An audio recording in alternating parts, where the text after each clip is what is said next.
Le hasard du tirage au sort a bien fait les choses puisque va se présenter son rival le plus direct, on peut dire le co-favori, je pense que vous serez d'accord. Absolument, absolument. On peut dire que 4 patineurs veulent la plus haute marche. Là, la plus haute marche du podium, là, alors qu'ici nous sommes toujours à l'échauffement, nous allons donc très certainement retrouver au centre de la patinoire Brian Joubert. Brian Joubert, le voici.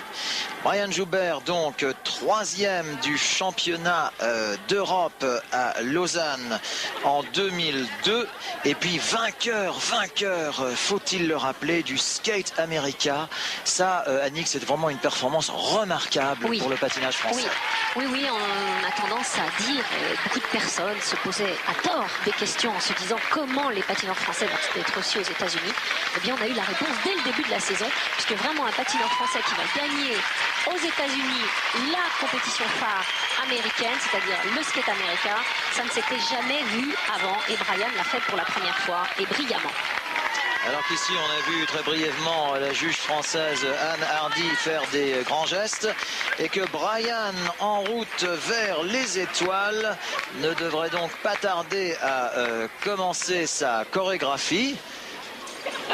Il semble qu'il y ait un problème de sono. Brian, la progression. Dommage. Oui, la progression, et puis après, qu'est-ce qui ça suffit déjà. Et c'est un patineur en plein progrès. Ça, il faut le reconnaître. Beaucoup de supporters sont là et ça fait plaisir à voir, car en fait, maintenant, nous sommes devenus des amis avec le club des supporters, toujours présent, et c'est très agréable. Allez, Brian. Brian qui donc s'entraîne et vit à Poitiers. 18 ans, comme l'incrustation vous l'indique, soit 7 de moins que Jeannette, mais de l'ambition à revendre. Il a vu la performance de Jeannette. Il y a vraiment un problème de sono, je ne sais pas ce qui se passe. Oui, alors là, c'est quand même extrêmement fâcheux. Nous sommes quand même ici dans un championnat de France. Ah, ça y est. Voilà, j'espère vraiment que le préposé à la sono se sera bien remis des agapes de son déjeuner, je ne sais pas. J'espère que ça ne va pas déconcentrer Brian. Donc, Brian Joubert, donc de Poitiers, 18 ans, 3e des championnats d'Europe cette année, avec en tête l'obtention d'un titre de champion de France et déjà le fait d'imprimer une première marque au terme de ce programme.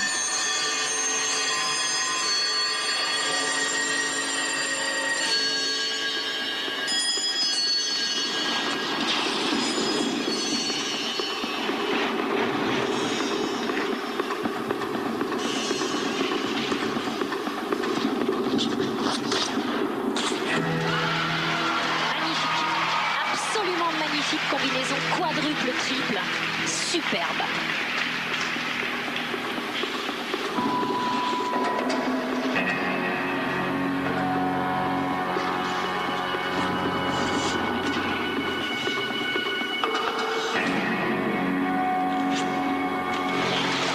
Et triple axel.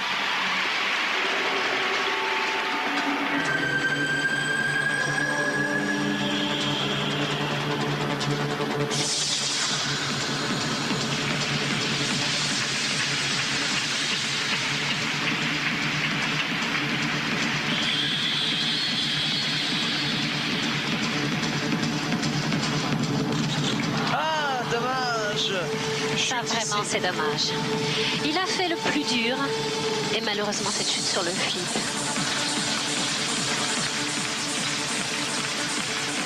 Suite de petits pas ici, très enlevé, d'écart, très appuyé, très bien marqué sur la patinoire d'Anière Joubert, extrêmement vif, très rapide.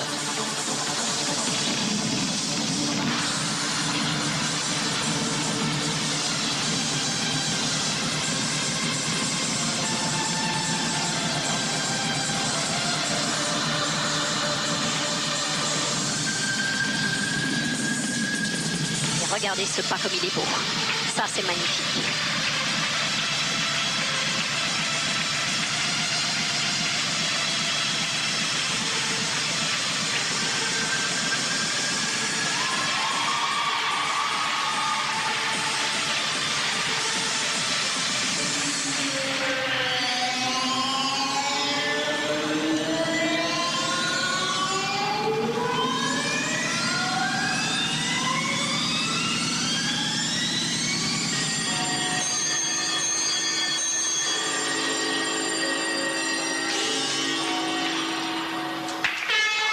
c'est parfait. Quel dommage tout de même, hein. Quel dommage. Le plus dur a été fait. La qualité, je suis sûre qu'on va le revoir, la qualité de la combinaison de saut qui est donc beaucoup plus difficile. C'est la combinaison de saut la plus difficile au monde. 4 tours sur le premier saut, 3 tours sur le deuxième saut. Personne actuellement au monde ne fait mieux. C'est la combinaison de saut qu'a choisi Yagoudine pour être champion olympique. Il l'a fait magnifiquement bien. Le triple axel aussi très glissé. Et malheureusement, une erreur sur le troisième saut à exécuter dans ce programme court. Le triple saut qui doit être précédé de pas. Et ce sont 4 dixièmes sur la note technique qui vont s'envoler. C'est bête car c'est l'élément le plus facile au niveau des sauts à faire. Oui, parce qu'il faut quand même objectivement reconnaître que sa combinaison initiale est supérieure à celle de Jeannette. Tout à fait. 2 tours, 3 tours, 4 tours. Il pique et il fait 3 tours derrière. 1, 2, 3. C'est-à-dire 7 tours de rotation en moins de 2 secondes. Ici, le triple axel très glissé, très enlevé, une réception parfaite. Et là, bêtement, j'ai l'impression que c'est un trop-plein de confiance. Il arrive très bien. Et cette chute qui coûte 3 dixièmes sur la note technique. Et la dextérité dans le petit pas en ligne droite. Un petit pas, je ne sais pas si ça vous rappelle Van Nelson, mais j'en suis sûre, un petit peu à la Yagoudine. Hein. Ah oui, absolument. Absolument. Et il est clair que l'inspiration vient du côté du champion d'Europe, du monde et olympique, Alexei Yagoudine. Ah, j'espère vraiment que cette chute, comme vous le disiez, Annick, n'aura pas trop de conséquences. Et Véronique Desgardes-Aiguillon, son entraîneur de toujours à Poitiers. On va peut-être les écouter. Ça fait un beau programme. C'est une erreur. Ah ouais, mais tu vois, les seuls fois que C'est une erreur, mais c'est un très beau programme. Non, mais bon, je veux dire, c'est pas... Salut Poitiers. Salut bébé Tom. C'est bien de pouvoir écouter les patineurs sur le Kiss-and-Dry, et Véronique semblait être exactement de votre avis, Annick, c'est-à-dire un beau programme malgré cette erreur, dommage cette erreur, mais enfin les notes techniques sont quand même assez bonnes hein, malgré cette erreur. Et oui, parce que sa note de base est très haute compte tenu de l'extrême difficulté des éléments choisis. Ce qui veut donc dire que la note artistique devrait probablement monter. Et qu'entre Joubert et Jeannette, cela risque d'être très serré. Nous n'avons pas encore les classements. 5. Oh, ça doit être très serré. Ouais, je pense très que serré, l'informatique nous confirmera les classements dans quelques instants.